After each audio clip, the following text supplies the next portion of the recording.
According to the director of the original, another Roger Rabbit simply couldn't be made in the ideopolitical atmosphere currently plaguing Hollywood. Why, you wonder?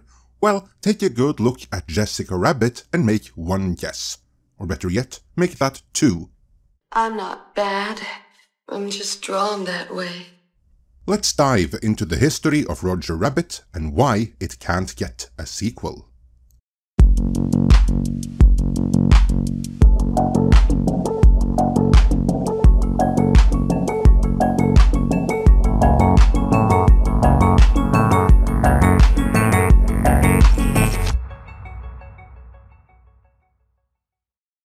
Let's begin with a brief history lesson and just how important Roger Rabbit really was to Disney.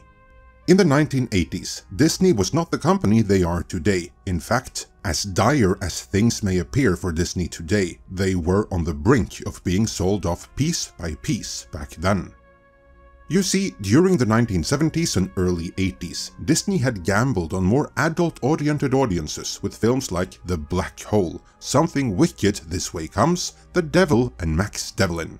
But when you gamble, you sometimes lose, and that's what they did, because Disney had the stigma, especially to adolescent boys, the demographic they were seen the least cool with, that they were simply for kids and safe family films and entertainment.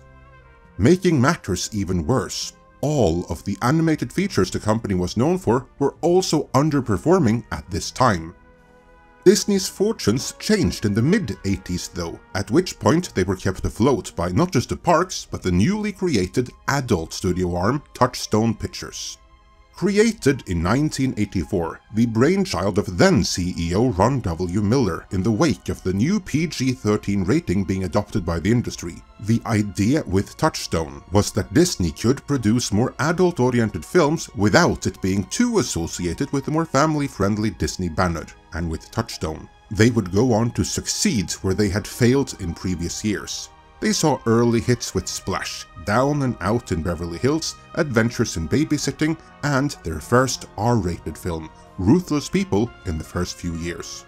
But ever since the very early 80s, Disney had tried to get a very ambitious project off the ground, based on the modern noir dark comedy novel from writer Gary K. Wolfe, who censored Roger Rabbit.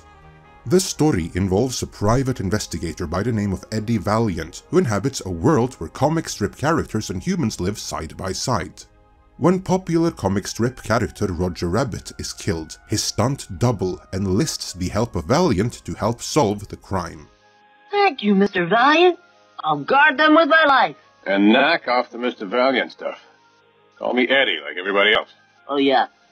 Thank you, Eddie. Being in development since 1981, things only took off once Michael Eisner came into the fold and asked Uber-director/producer Steven Spielberg to spearhead the project with his producing partner Frank Marshall and Frank Marshall's wife, Kathleen Kennedy. Spielberg and Marshall in turn appointed Robert Zemeckis, whom they had just worked with on Back to the Future, to direct. Early concepts for the film had already ditched the comic strip idea in favor of animated characters, which of course Disney had in abundance. Roger, what the hell are you doing here? I need a place to hide. I'm in trouble, Eddie. Why'd you run? In case you haven't noticed, I'm a rabbit. Right, and you're not gonna get away from me again. This time, are ya? Of course not, Eddie. I would never... Because of the power Spielberg had at that time, as well as some rumored threats that he made to his second home over pulling some of his projects if they didn't play ball, Steven was able to secure Bugs Bunny, Daffy Duck, and the rest of the A-list Looney Tunes for the film as well. Does anybody understand what this duck is saying? The setting was changed from modern day to the golden age of Hollywood. Audiences worldwide were dazzled by the pre-digital special effects on display. Though animation and live action had been combined since the beginning of the medium, it had never been done in a way that was so photorealistic and humans and animated characters interacted so believably before on film. ILM and Disney Animation, combined with the ingenuity and experience that Zemeckis and Spielberg brought to the table, made Roger Rabbit not just a classic, but one of the most important films of all time. But tell me, Eddie, is that a rabbit in your pocket or you just happy to see me? For Disney, though, Roger Rabbit had a far greater significance. Remember how we began with that Disney were on the brink in the early to mid-80s? Well, through their Touchstone subsidiary, it was arguably Roger Rabbit that brought them back from that brink. A massive critical and commercial success, Roger Rabbit and its highlighting of classical cartoon icons, especially the Disney ones, made audiences cherish Disney once again, which helped pave the way for the Disney Renaissance. We could go on much longer and deeper in the history of Roger Rabbit, and we may do that at some point on Merc. You know, Midnight's Edge retrospectives and classics, where you can see our ultimate Nosferatu retrospective as well as our remaster of the full original Nosferatu right now. But there is another reason we're here today, and that's because recently Zemeckis addressed the long overdue sequel to Who Framed Roger Rabbit. Disney wanted a sequel to Roger Rabbit immediately, but Universal had a higher claim on Zemeckis for Back to the Future sequels, so Roger Rabbit would have to wait. To keep the character in the public eye though, 3 short films were commissioned that would be shown before Disney Touchstone features. Tommy Trouble hit theaters with Honey, I Shrunk the Kids the following year in 1989. The second, Roller Coaster Rabbit, was shown before Dick Tracy, and the third, Trail Mix-Up, is still more well known than the bomb it accompanied, A Far Off Place. 3 more shorts were planned, but scrapped, and that is what leads us to current events. For 35 years now, a sequel or prequel has been in some circle of development hell over at Disney. Things really fell apart in the 90s, when Spielberg and Disney's relationship became more strained, after he became part of Disney's direct competitor, DreamWorks. That seemingly killed any hope for a sequel for the next few decades, not to mention the legal hoops that it would take to get all the animated characters into one feature again. These problems haven't stopped Disney from trying to get the ball rolling again every few years, but so far to no avail. That at least has been the official story. Bringing us up to current events, Robert Zemeckis recently broached the subject again on the Happy Sad Confused podcast, where he had a different take on the reasons why a Roger Rabbit sequel or prequel would be a huge hurdle. On the episode, the director stated that, "Yeah, no, there's a good script sitting at Disney, but here's the thing. Here's what you have to know, and you know this. The current Disney would never make Roger Rabbit today. Yeah. So they can't make a movie with Jessica in it. Right.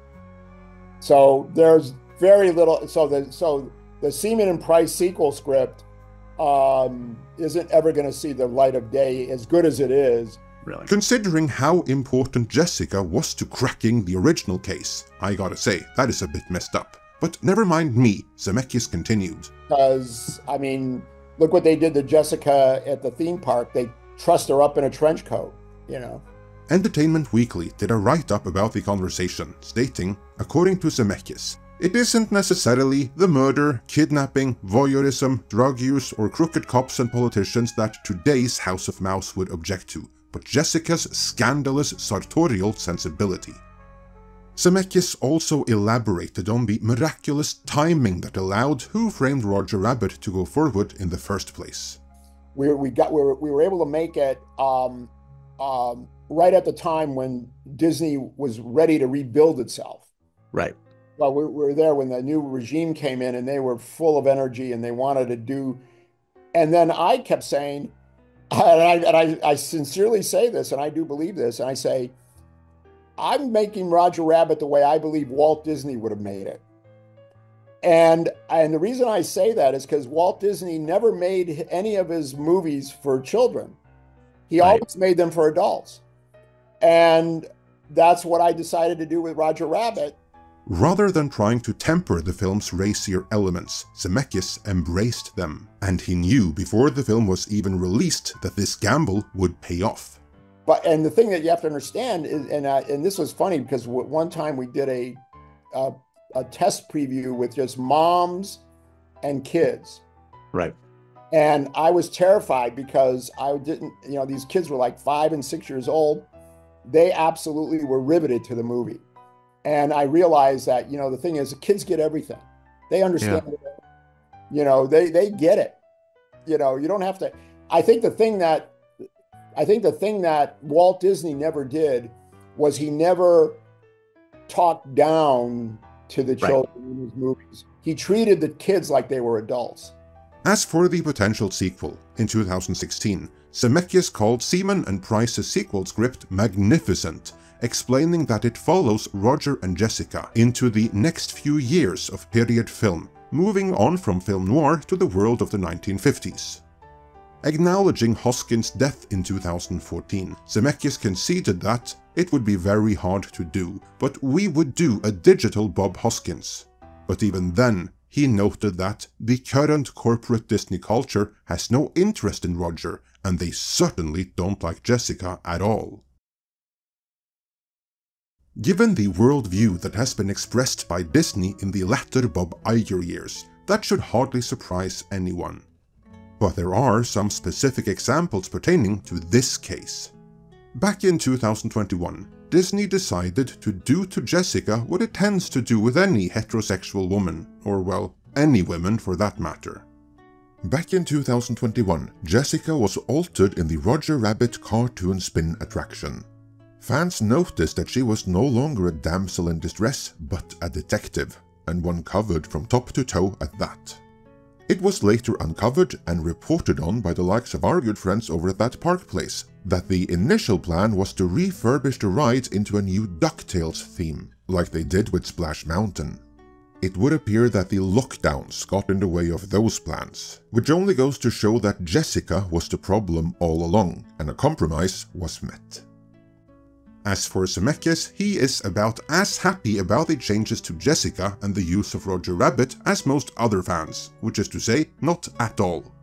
Yet covering Jessica up, or at the very least altering her appearance, isn't all that new.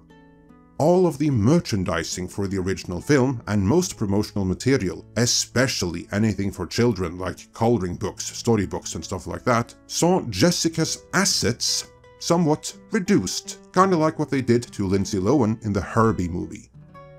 The key takeaway here though is that Disney hasn't just declared war on masculinity, even though that is what is most visible. They've also declared war on femininity and on beauty. And it would appear that more than anything else, that is what is holding up another Roger Rabbit. Did you know that was the real reason? And would you like to see another? Let me know in the comments. That's all, folks.